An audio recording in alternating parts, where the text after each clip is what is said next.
Friends, 1103 days of war between Russia and Ukraine.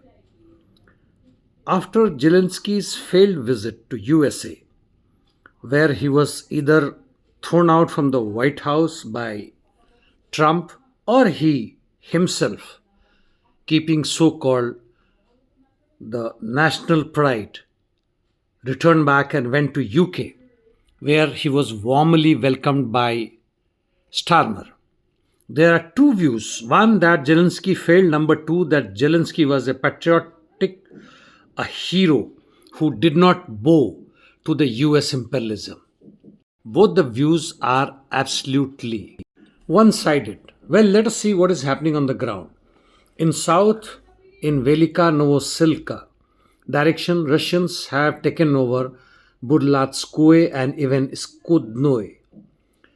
And from Burlatsky, Russians have advanced north-northwest direction towards Veziloye direction, while from Skudne they are advancing towards north, that is Dnepro Energia. Russians are presently carrying out their offensive operation on line connecting Shevchenko and Vilnepol.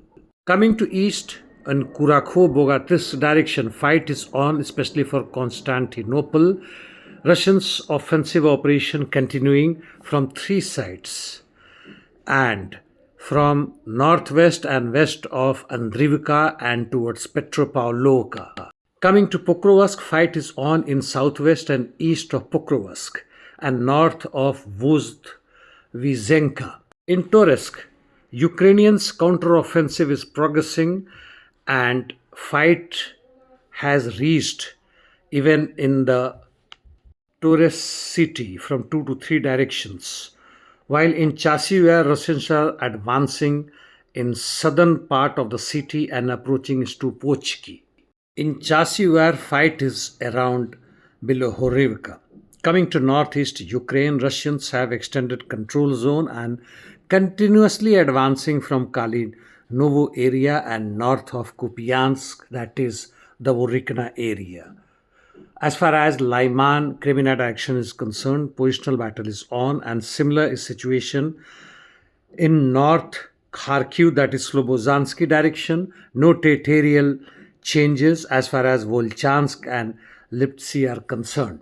Coming to Kursk, Russians have made gains in Sumy, though at small scale. It took over Zuravka from Glusko district site. Fight is on in Lebedivka area and adjacent forest.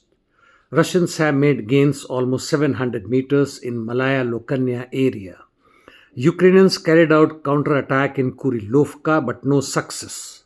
Heavy interdiction missions continuing from both the sides. Russians carried out 25 airstrikes plus dozens of UAVs in Odisha, Kiev and other areas, while Ukrainians UAVs reached Turkish Stream gas pipeline, though not damaging it, and other Russian areas. Now coming to Palestine, Lebanon, Israel, Middle East, no changes as far as situation in Gaza Strip, southern Lebanon or West Bank is concerned, continuing as before.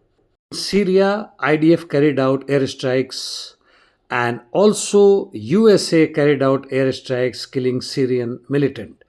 PKK faction announced ceasefire after its imprisoned leader in Turkey requested for PKK militants to lay down their arms and join the mainstream. He is Abdullah Öcalan.